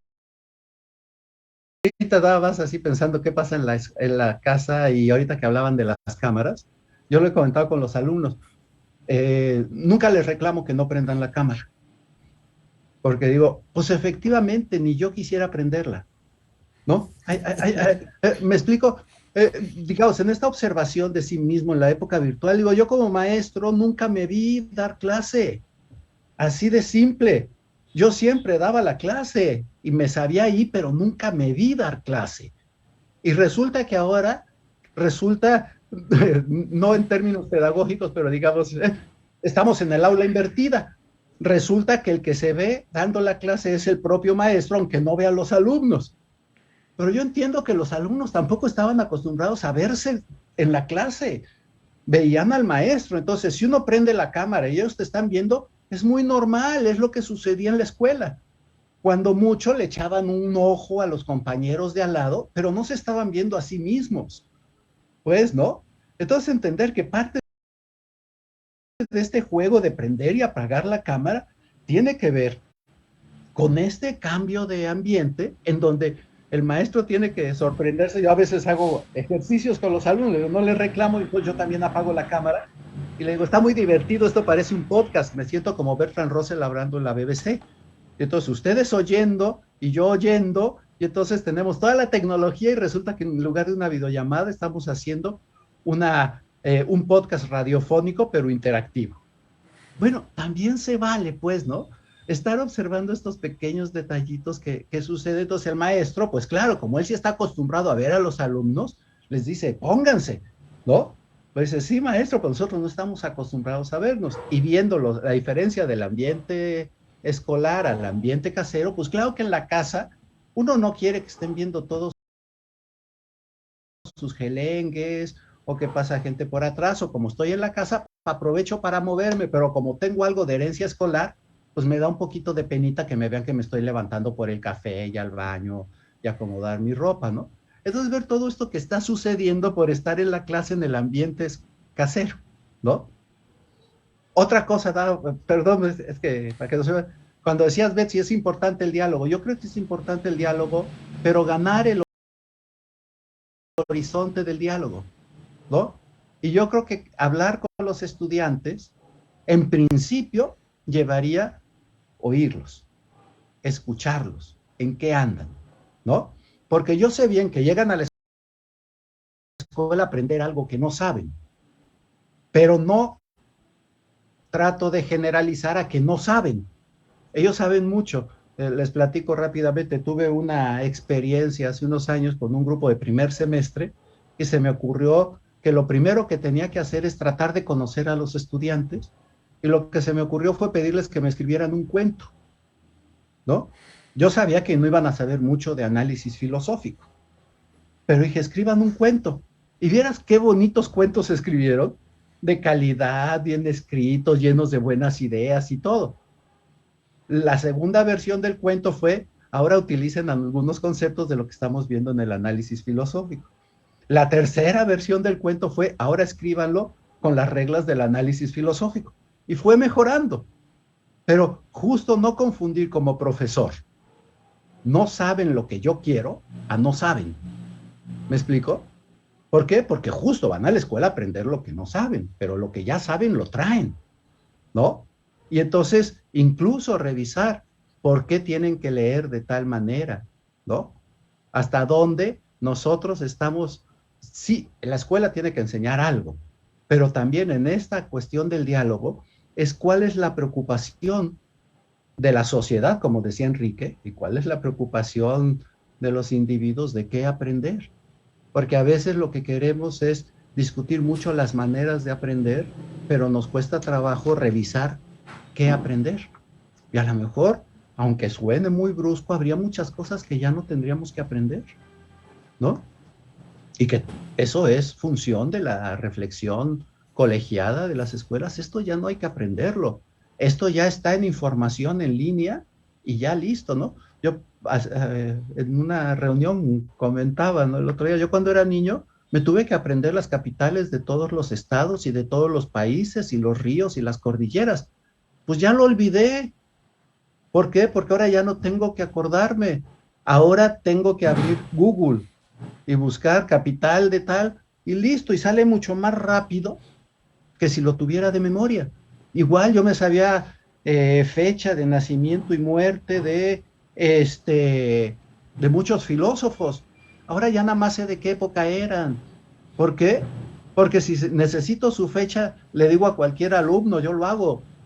Pongo Hegel y ahí me aparece luego Wikipedia, ¿no? Nació tal y murió tal. Entonces, ¿qué queremos que sepan? ¿Qué queremos que aprendan? ¿No? ¿Por qué? Porque las reglas del presente con la cantidad de producción de saber que hay es aprender, desaprender y reaprender. Y entonces esta idea del aprendizaje para toda la vida, ahora más bien es el estar aprendiendo toda la vida. Entonces, ¿qué aprendizajes deben de mantenerse con nosotros durante mucho tiempo y cuántos hay que olvidar? Mis primeros cursos de computadora fueron antes de Windows, imagínense, ¿no?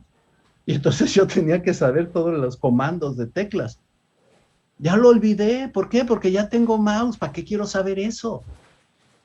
Entonces sí tenemos que hacer una fuerte revisión y que va a ser continua y a largo plazo y va a ir avanzando de qué es lo que queremos que aprenda, porque de repente estamos muy convencidos de que tienen que aprender lo mismo que nosotros y capaz y ya no. A ver, les hago otra pregunta para aprovechar acá, y ya no la contesto yo, la contestan ustedes. Muchísimas tensiones son las que se tejen, por decir algo, los contenidos del programa y la verticalidad con la que se solicitan evidencias, aspirar a la autonomía docente, perdón, ay, aspirar a la autonomía docente y de escuela, me refiero a la educación básica, es un reto de varios ayeres. Otro aspecto, una pedagogía clásica centrada en el docente, urge traducir la pedagogía hacia el aprendizaje, donde las habilidades que comenta para discriminar información y seleccionar contenidos y clarificar, ¿no? Esto lo dice Analí. Eso es importante, o sea, a lo mejor ahora tenemos que decir la información que sirve para seleccionar otra información, o no sé, compañeros, si quieren decir algo sobre este comentario. Sí, bueno, yo antes quisiera como enlazar con lo que estábamos hablando de los modos, ¿no? En el que la escuela de alguna manera habla justamente acerca de la formación ciudadana y justamente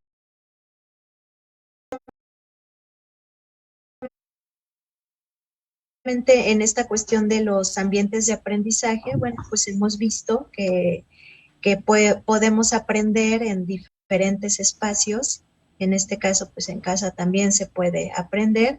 Sin embargo, vuelvo a insistir, hay un concepto pedagógico que se llama ambiente de aprendizaje y es un componente central son las interacciones, ¿no? Entonces creo que comprender es dialogar con el otro, ¿no? Que es algo que establecimos, ¿no? Y que ahí hubo ahí una cuestión, nos pusimos muy hermenéuticos, ¿cómo no?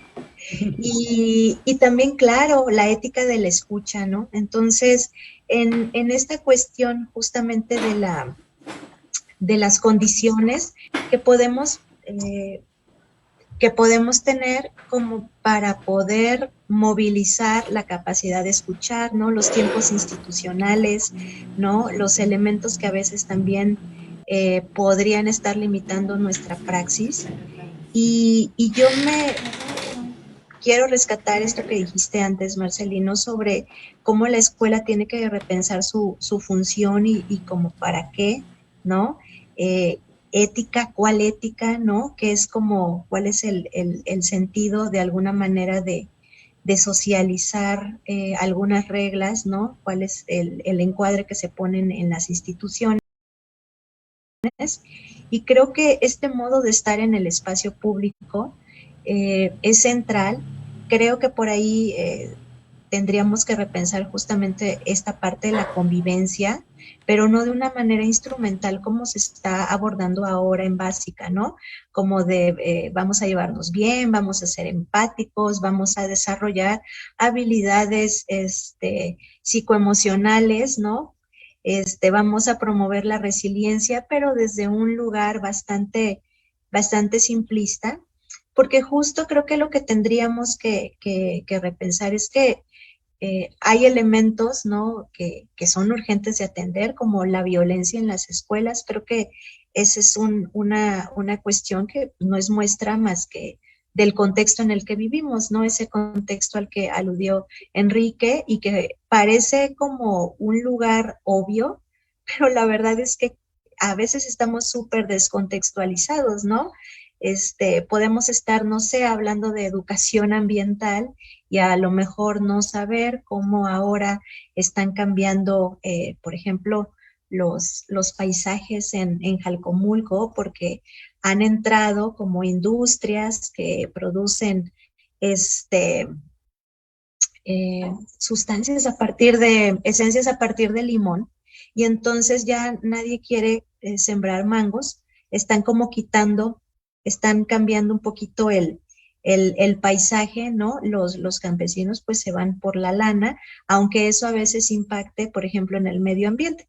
Y es como un ejemplo súper local, ¿no? Pero que a veces cuando queremos abordar pues una temática, pues nos parece, pues lo hablamos así en el aire, ¿no? Y no lo contextualizamos, ¿no?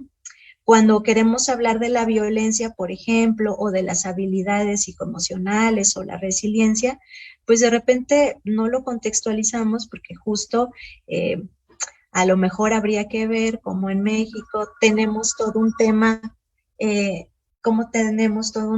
con la desigualdad, cómo somos súper racistas, con estereotipos. O sea, de repente el discurso, digo, suena muy bien, hay como muy buenas iniciativas, pero no están recuperando pues todos esos datos, estadísticas, ¿no? Elementos que están ahí circulando en la cultura, que nos deberían de llevar a poder como contextualizar mejor pues nuestras prácticas, ¿no?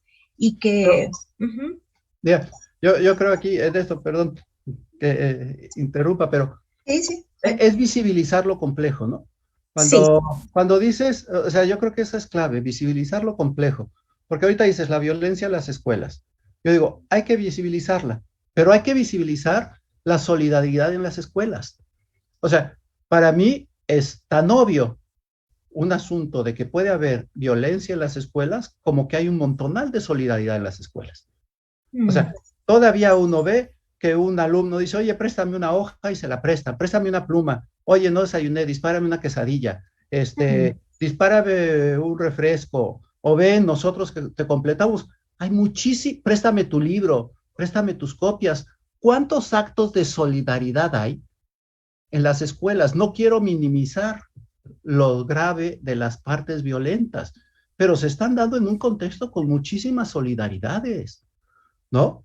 Entonces tenemos que visibilizar la complejidad, porque si no, queremos llegar a un lugar que ni siquiera vemos que ya tenemos un gran avance.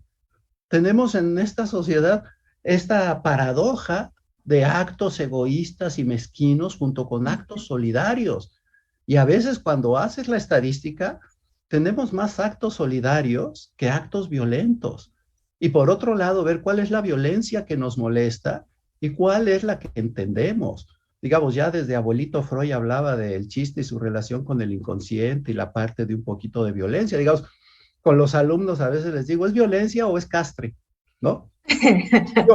Son estas zonas muy finas, pero también eso es parte de la vida, ¿no? Yo digo, un chiste es buen chiste si nos reímos todos. Empieza a ser violento si uno no se ríe del que están haciendo el chiste, pero hay veces que hasta el que están castrando se ataca de la risa porque le dieron una muy buena puntada. Entonces tampoco universalizar y totalizar todo acto con un poco de hostilidad, de conflicto, como violencia escolar, porque al final es parte integral, nos gusta echar el chisme, nos gusta echar el castre, el chiste, eso, pero hay violencias que deben de ser muy cortadas de tajo, pero aprenderlas a distinguir, porque si no las distinguimos, al rato, quién sabe qué clase de autómatas nos vamos a convertir, ¿no? O sea, hay que cuidar esta hiperinflación de lo negativo, que no está viendo lo complejo, y entonces no tomamos acciones atinadas, porque efectivamente ni siquiera estamos viendo lo que está sucediendo de manera completa, ¿no? Cuando hace rato decías, los maestros solo hicieron, hay algo en red, ya hicieron algo en red, se metieron solo a Google Classroom, qué bueno que ya lo hicieron, no lo habían hecho en su vida, es ganancia, digamos, podrá mejorar, pero digamos, no es ver esto en todos los lugares de positividad que también tiene, ¿no? Porque si no, cambiamos una atmósfera de riesgo por una situación de riesgo, y eso es distinto, ¿no? O sea, una atmósfera de violencia con una situación específica de violencia. Si la podemos identificar, la podemos acotar. Si decimos que todo es violencia, ya no tenemos remedio. Y aquí, otra pregunta, perdón, un comentario de Heriberto sobre la cámara es un dispositivo de poder saber, sin embargo, la educación, al menos la básica, exige visibilidad a los alumnos para controlar lo que hacen, cuando tendría que flexibilizar sus hábitos de aprendizaje. Bueno, ahí solo como inicio. En la clase yo creo, y bueno, yo llevo como muchos años en mis cursos de posgrado de educación diciendo, la clase no se controla, la clase se organiza. Entonces sí hay una sociedad de control, pero también hay una organización. Entonces, si la cámara es un dispositivo de poder saber, no es solo un dispositivo de poder saber, es un dispositivo de comunicación, de interacción y todo. Puede haber quien lo use en este sentido, y ahí, pues claro, es la mirada focalizada, pues ya no lo dijo Foucault, ¿no? El dispositivo de la mirada es la pura onda, ¿no? Entonces, para estos efectos de poder, pero sirve para más cosas. No es solo eso, Heriberto, eso es lo que yo pensaría, pero sí tenemos que cuidarnos, ¿no? Cuando los maestros están decidiendo reprobar, aprobar, incluir, excluir solo por la cámara, ahí sí está funcionando, pero es la cámara igual que lo que funcionaba en el aula, ¿no? No sé si quieren comentar algo más. Pues retomar un poco lo que se ha comentado en las preguntas, lo de los ambientes de aprendizaje, pues yo creo que sí, obviamente se puede adaptar un ambiente de aprendizaje, se puede hacer una extensión de la escuela, ¿no? En el sentido que decías de complejizar, de abrir la escuela, ¿no? La escuela no es ese espacio físico ahí al que vas tú y el aula.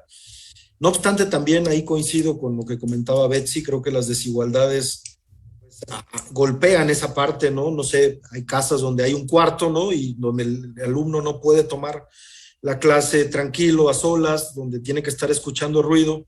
Y pues bueno, son parte de las vicisitudes, ¿no?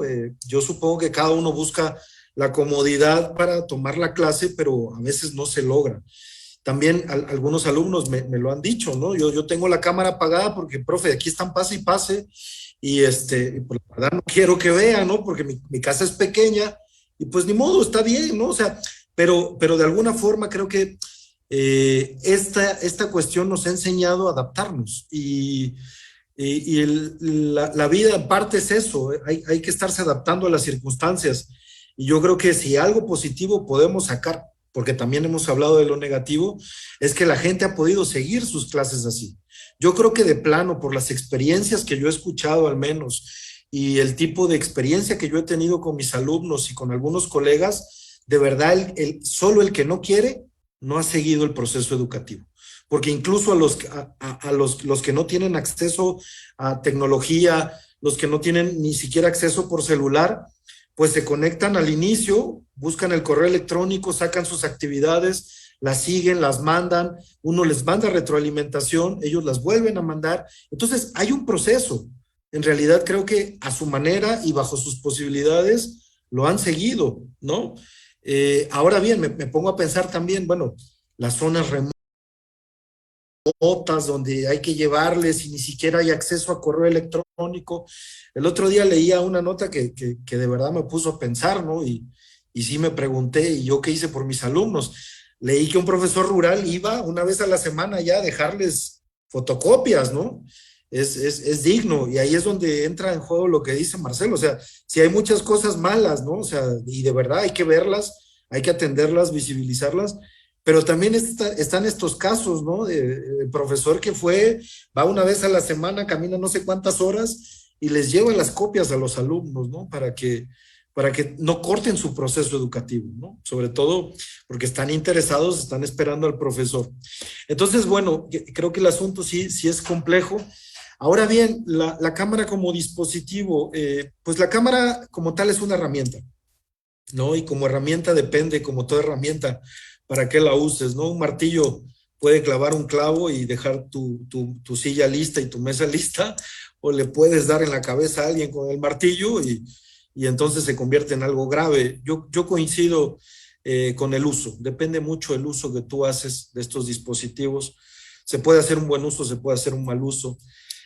Yo no sabía, pero también a la luz de esto me tuve que informar, por ahí nos informaron en la facultad, ¿no, Marcelo? Respecto de las cuestiones de datos personales, ¿no? Uno no puede tomar así tan fácil la captura y miren, estuvieron estos en la clase y hay una cuestión de datos, aquí aparecen los nombres, aparece la imagen de la persona y pues cada vez el mundo se vuelve más complejo y nos obliga a estar al tanto de todo esto, ¿no? Nos obligó primero a conectarnos, ¿no? Yo contrario a lo que puede parecer de que soy un profesor joven y estoy muy adaptado a esto de las redes, no es así. En realidad, yo no usaba este tipo de dispositivos para mis procesos educativos, ¿no? Y eso me obligó a esto. Y después súmale que ahora hay que tener cuidado con la transparencia. Y después súmale que esto lo actualizas y salen nuevas herramientas. Y entonces, bueno, es una vorágine, pero creo que nos hemos adaptado todos y de alguna manera creo que no, la evaluación no es del todo negativa después de todo esto que hemos pasado.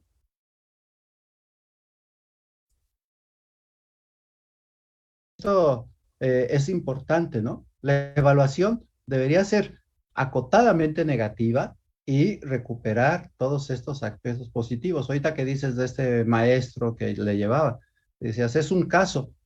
Yo diría, hay muchos de esos, hay muchísimos, hay mucho más casos de esos entre las actitudes de los maestros, por poner el caso, que los maestros que se negaron a todo, ¿no?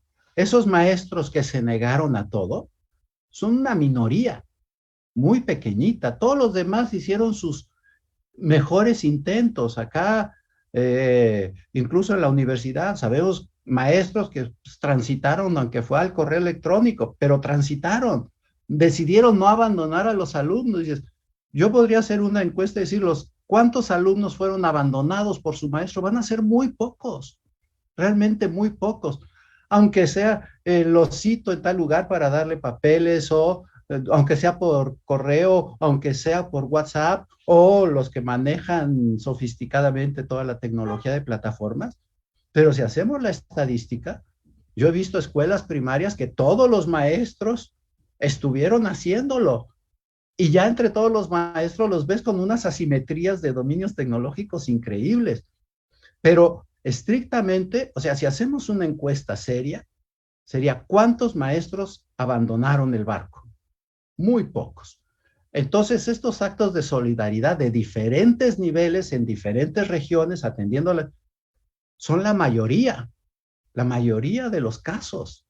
No son casos aislados ni ejemplares y llamativos, ¿no? La mayoría de los casos, los maestros, lo que decía yo hace rato, mostraron plasticidad y puede hacerse mucho mejor, desde luego, pero de entrada vimos que se hizo, ¿no? Entonces yo creo que eso es importante, digamos, frente a este discurso que está entre algunos filósofos y entre muchos analistas, así como del apocalipsis now y la decadencia. No es cierto, estamos leyendo la mitad del mundo.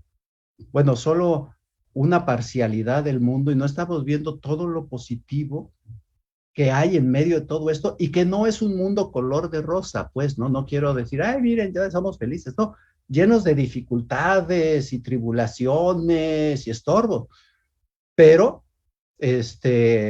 no se trata de que este porcentaje de casos de alta negatividad que vemos nos hagan pensar que la sociedad está así. Esos casos muy negativos crean una atmósfera de negatividad. Pero si observamos la sociedad en su funcionamiento, vemos que hay muchas cosas buenas. Es como si uno no quisiera manejar porque hay choques. Dices, no, hombre, diario ha de chocar como el 1 o 2% de coches en circulación y el otro 98% no choca. Bueno, eso también es real. Tenemos que mejorar la educación vial, pero en realidad chocamos pocos en porcentaje, ¿no? Y podemos mejorar nuestro modo de conducir, pero en realidad choques hay menos que no choques. Cuando tú ves la cantidad de autos circulando, igual hay más maestros atendiendo grupos que maestros no atendiendo grupos, ¿no? Con todas estas asimetrías y desigualdades sociales. Hay más actos sin violencia en la universidad que actos de violencia.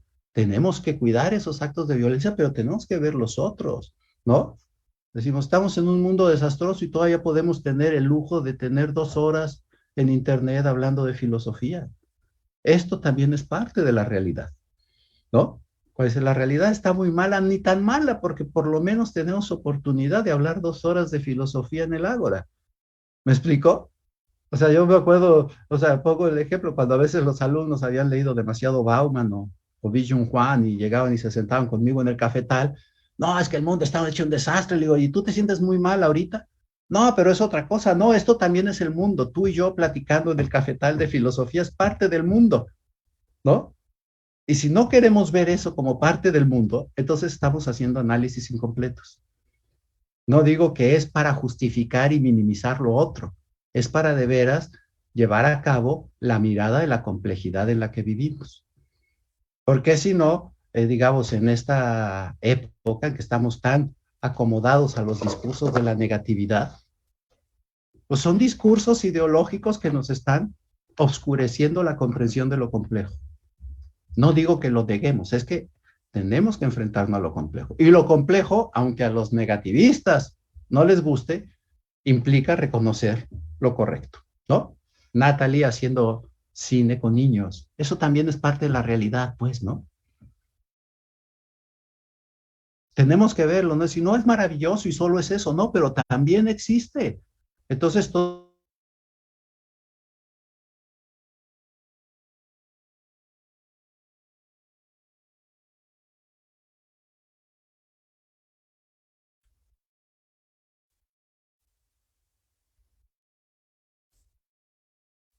Y Sí, yo los escucho. creo que Marcelino fue el que tuvo problemas con su red, sí.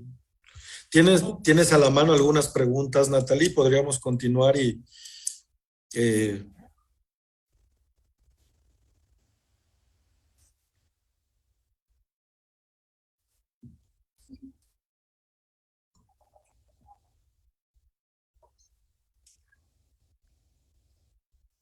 Está bien. Yo puedo seguir. adelante, Betsy.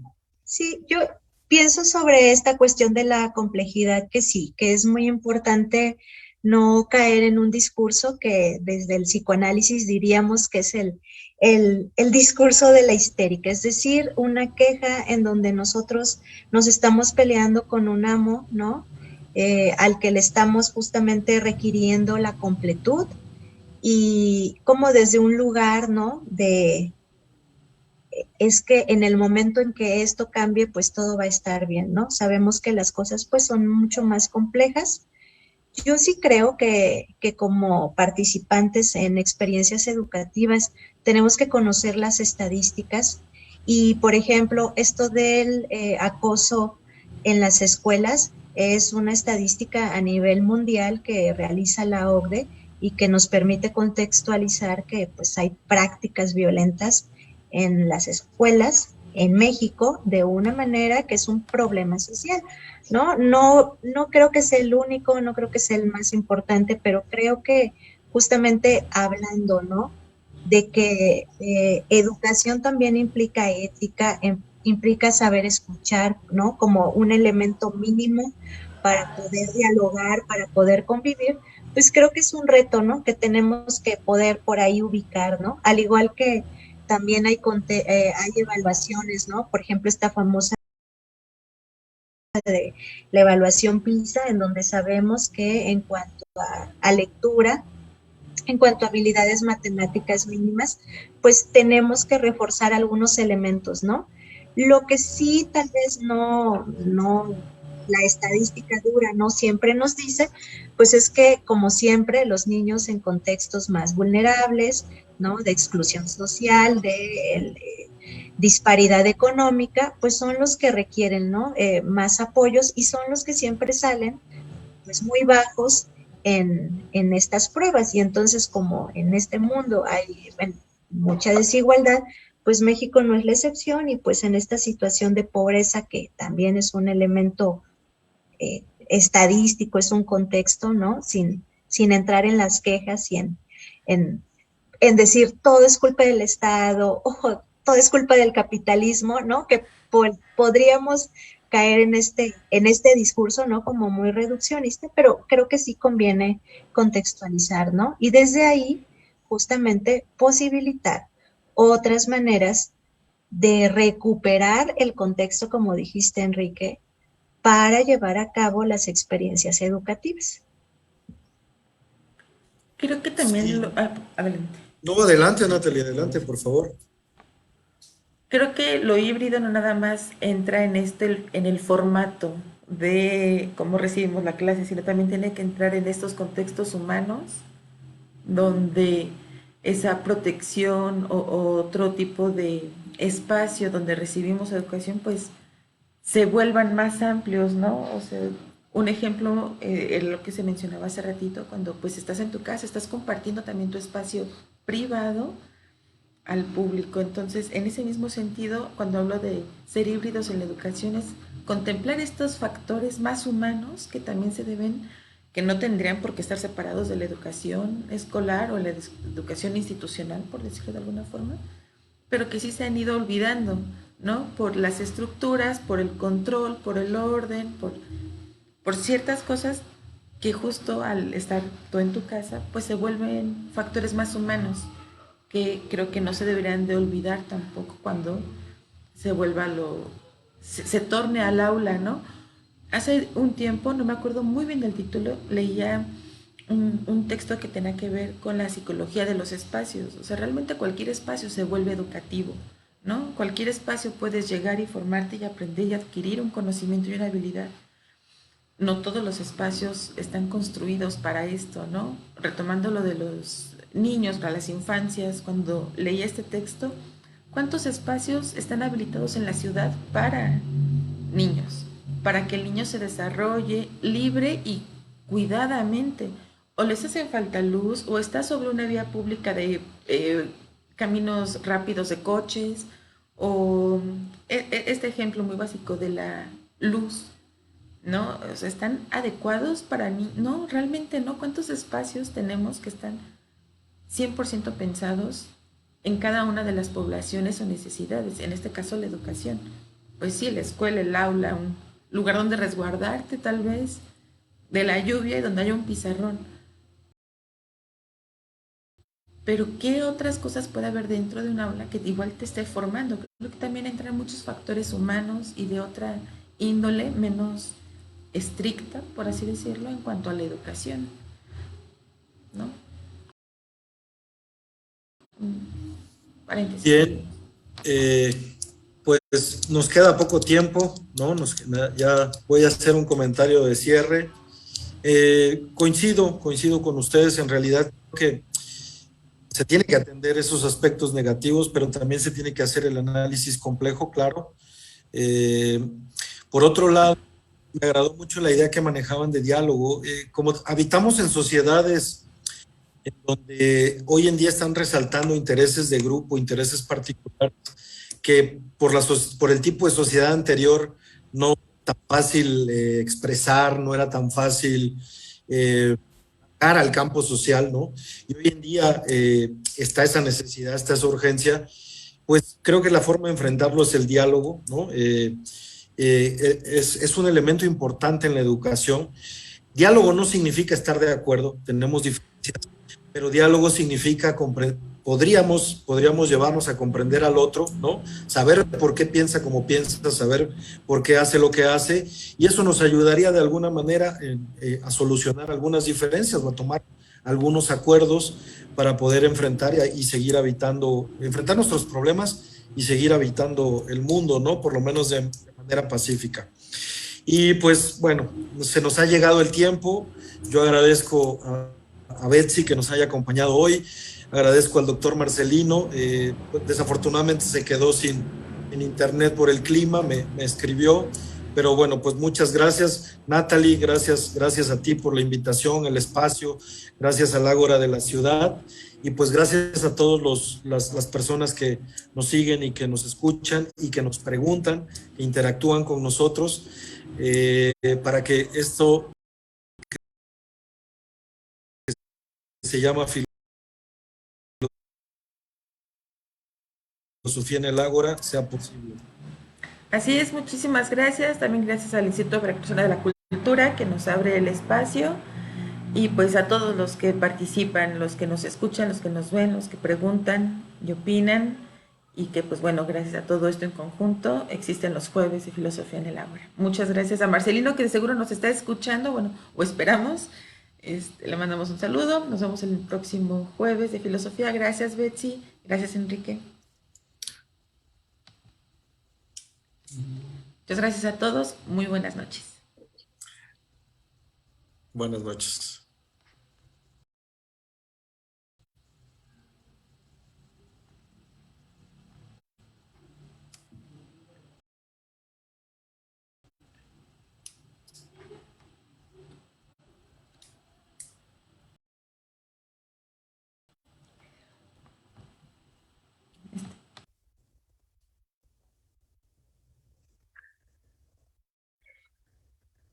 Ok, ok, bueno. Sí, ya quería saludarla porque, bueno, fue compañera ahí en la facultad, tomamos por ahí algunas clases juntos, ella venía de psicología y tomó algunas clases de filosofía, entonces tenía mucho tiempo que no, me la topé por ahí en la maestría también, pero bueno.